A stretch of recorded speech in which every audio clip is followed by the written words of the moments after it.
Good morning.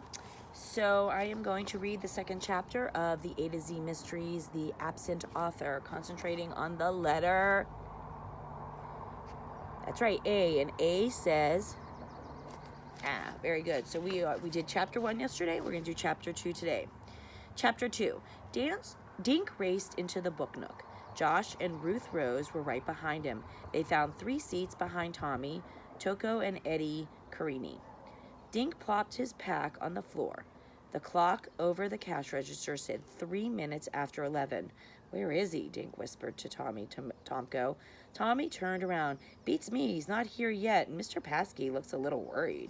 "What's going on?" Ruth Rose said. Dink told her and Josh what Tommy had said. "Paskey does look pretty nervous," Josh whispered. "Mr. Paskey always looks nervous," Dink whispered back, looking around the room. He saw about 30 kids he knew. Mrs. Davis, Dink's neighbor, was looking at gardening books.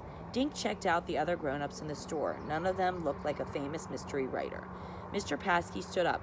"Boys and girls, welcome to the book nook. Wallace should be here any second. How many of you have books to be autographed?" Everyone waved a book in the air.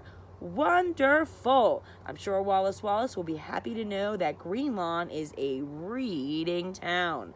The kids clapped and cheered. Dink glanced at the clock. 5 past 11. He swallowed, trying to stay calm. Wallace was late, but it was only by 5 minutes. Slowly, 5 more minutes passed, and Dink felt his palms getting damp. Where is Wallace, he wondered. Some of the kids started getting a little restless. Dink heard one kid say, "Whenever I'm late, I get grounded." "So where is he?" Josh asked. Ruth Rose looked at her watch. "It's only 10 after, she said. "Famous people," "are always late."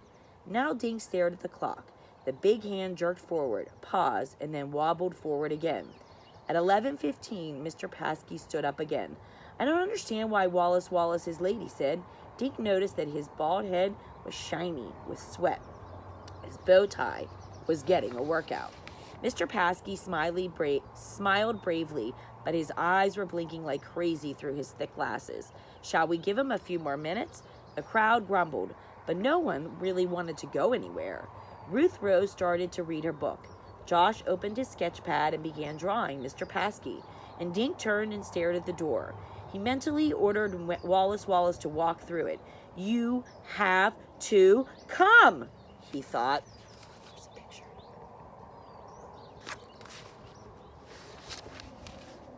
Ever since he had received Wallace's letter, he thought about only one thing, about meeting him that day. Suddenly, Dink felt his heart skip a beat. The letter, short of being kidnapped. The letter said, "Nothing will stop me from coming." Kidnapped!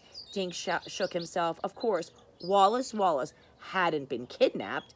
Mr. Paskey stood again, but this time he wasn't smiling at all. "I'm sorry, kids," he said, "but Wallace doesn't seem to be coming after all." The kids all groaned. They got up, scraping chairs and bumping knees, and Mr. Paskey apologized to them as they crowded past, heading for the door. "I've read every single one of his books," Dink heard Amy Flower tell another girl, "and now I'll probably never meet anyone famous." "I can't believe we gave up a soccer game for this," Tommy Tomko muttered to Eddie Carini as they headed out. Ruth Rose and Josh went next, but Dink remained in his seat. He was too stunned to move. He felt the letter through his jeans, short of being kidnapped. And finally, Dink got up and walked out. Josh and Ruth Rose were waiting for him. "What's the matter?" Ruth Rose said. "You look sick." "I think I am sick," Dink mumbled. "I invited him here, and this is all my fault." "What is all your fault?" Josh asked. "This," he said, thrusting the letter in Josh's hands. Wallace has been kidnapped." Dun, dun, dun. Oh, that's already the end of chapter 2. So, tomorrow night, stay tuned for chapter 3. See you later, Gators.